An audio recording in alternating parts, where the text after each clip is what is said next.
ጦሩ ተጠጋ፣ ከህወሓት ጋር ድርድር የለም። ኢትዮጵያ ወደ አዲስ ጦርነት። ሰላም ጤና ይስጥልኝ የተወደዳችሁ የዜብራ ቲዩብ ቤተሰቦች፣ ዛሬ ሀገራችን ኢትዮጵያ እጅግ አሳሳቢና ጥንቃቄ የሚሻ የታሪክ ምዕራፍ ላይ ትገኛለች። በመላው ዓለም ተነባቢ የሆነው ዘ ኢኮኖሚስት መጽሔት በሰሞኑ እትሙ ባወጣው መረጃ ኢትዮጵያ ወደ አዲስ ጦርነት ከመቼውም ጊዜ በላይ እየተቃረበች ነው ሲል አስደንጋጭ ማስጠንቀቂያ ሰጥቷል። በትግራይ ክልል ዳግም እያገረሸ የመጣው ውጥረት ቀጠናዊ ቀውስ ሊያስከትል ይችላል የሚል ስጋት እየፈጠረ ይገኛል። በዛሬው ፕሮግራም ይህንን ጉዳይ በጥልቀት እንመለከታለን። እስከ መጨረሻው አብራችሁን ቆዩ። ወደ ቀዳሚውና እጅግ አነጋጋሪ ጉዳያችን እንለፍ። በዓለም አቀፍ ደረጃ ተጽዕኖ ፈጣሪ ሆነው ዘ ኢኮኖሚስት መጽሔት ለጉዳዩ እጅግ ቅርበት ካላቸውና ስማቸው እንዳይጠቀስ ከፈለጉ የዲፕሎማሲ ምንጮች አገኘሁት ያለው መረጃ የኢትዮጵያን ወቅታዊ ሁኔታ ከመቼውም ጊዜ በላይ ለጦርነት የቀረበች ሲል ገልጿታል። ይህ ዘገባ ትኩረት ያደረገው ከፕሪቶሪያው ስምምነት በኋላ በፌዴራል መንግስትና በህወሓት መካከል የተፈጠረውን የመተማመን መሸርሸር ላይ ነው። መጽሔቱ እንዳጋለጠው የዲፕሎማሲ መስመሩ አሁን ላይ ሙሉ በሙሉ ተዘግቷል ማለት ይቻላል። በተለይ ጃንዋሪ 30 የአፍሪካ ህብረት በሁለቱ አካላት መካከል ያለውን ፍጥጫ በድርድር ለመፍታት ያቀረበው ጥያቄ በመንግስት በኩል የተሰጠው ምላሽ እጅግ አስደንጋጭ ነበረ። መንግስት ለህብረቱ በሰጠው ሚስጥራዊ ምላሽ ሽምግልናን ፈጽሞ አልቀበልም ማለቱን ዘገባው ያረጋግጣል። መንግስት ይህንን ያለው ጉዳዩ የሀገር ውስጥ የህግ የማስከበርና የሉዓላዊነት ጉዳይ እንጂ የሁለት መንግስታት ድርድር አይደለም በሚል አቋም እንደሆነ ይገመታል።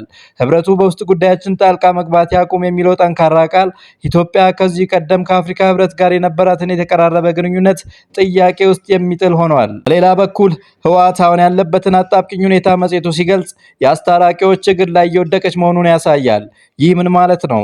ህወሓት በወታደራዊና በኢኮኖሚ በኩል ከፍተኛ ጫና ውስጥ በመውደቁ ጦርነትን ለማስቀረት የዲፕሎማሲ አማራጮችን እንደ ብቸኛ መውጫ እያየ መሆኑን ያሳያል። ህወሓት ለአፍሪካ ህብረት ኮሚሽን ሊቀመንበር ሙሳ ፋኪ መሐመድ በጻፈው ደብዳቤ ልዩነቶችን በንግግር ለመፍታት ዝግጁ ነኝ ቢልም መንግስት ግን ይህንን ጥሪ እንደ ጊዜ መግዣ ሊመለከት እንደሚችል ተንታኞች ይናገራሉ። ይህ የዲፕሎማሲ መዘጋት በትግራይ ክልል ውስጥ ባለው የፖለቲካ መዋቅር ላይም መከፋፈልን ፈጥሯል። በመንግስት በኩል ያለው ይፋዊ ዝምታና ለሽምግልና ጥሪው የተሰጠው ምላሽ ሀገሪቱ ወደ ወታደራዊ እርምጃ እያዘገመች መሆኑን የሚያሳይ ትልቅ ምልክት ነው። ጠቅላይ ሚኒስትሩ በፓርላማው ኢትዮጵያን ለማፍረስ የሚሰሩ ካድሬዎች ሲሉ ህወሓትን መጥቀሳቸው በዲፕሎማሲው ሜዳ ላይ የነበረው ተስፋ ሙሉ በሙሉ መሟጠጡን ያረጋግጣል። በዲፕሎማሲው ሜዳ ድርድሩ ሲዘጋ በመሬት ላይ ግን የጦርነት ነጋሪት እየተጎሰመ ይገኛል። የዘ ኢኮኖሚስት በዘገባው እንዳመለከተው በትግራይ ኃይሎች በኩል የተከዜን ወንዝ ተሻግሮ ጥቃት የመክፈት ሙከራ ተደርጓል።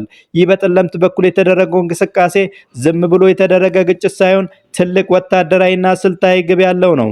ጠለምት ለምን ወሳኝ ሆነች? ጠለምት የምትገኘው በሰሜን ጎንደርና በትግራይ አዋሳኝ ላይ ሲሆን ወልቃይትን ለመቆጣጠር ለሚደረግ ማንኛውም ወታደራዊ እርምጃ እንደ መሸጋገሪያ ድልድይ የምታገለግል ስልታዊ ቦታ ናት።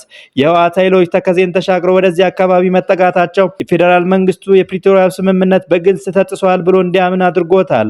መንግስት ይህንን እንቅስቃሴ እንደተራ ግጭት ሳይሆን በትግራይ በኩል ለሚከፈት ለከፍተኛ ጥቃት እንደ ቅድመ ዝግጅትና የኃይል ሚዛን መለኪያ አድርጎ ወስዶታል። የሱዳን ኮሪደር ሚስጥር። የዚህ ሁሉ ወታደራዊ ፍጥጫ ዋናው ማጠንጠኛ የሱዳን ኮሪደር ነው። ህወሓት አሁንም ቢሆን ወደ ሱዳን የሚያስወጣውን የድንበር መስመር ለመቆጣጠር ያለው ፍላጎት አልቀነሰም። ይህ ኮሪደር ለህወሓት ከውጭ ዓለም ጋር የሚገናኝበት፣ ስንቅና ትጥቅን የሚያስገባበት እንዲሁም ዲፕሎማሲያዊ መስመርን የሚዘረጋበት የመተንፈሻ ቱቦ ነው። ይህንን መስመር መያዝ ማለት በትግራይ ላይ የተጣለውን ማንኛውም አይነት ጫና መስበር ማለት ነው።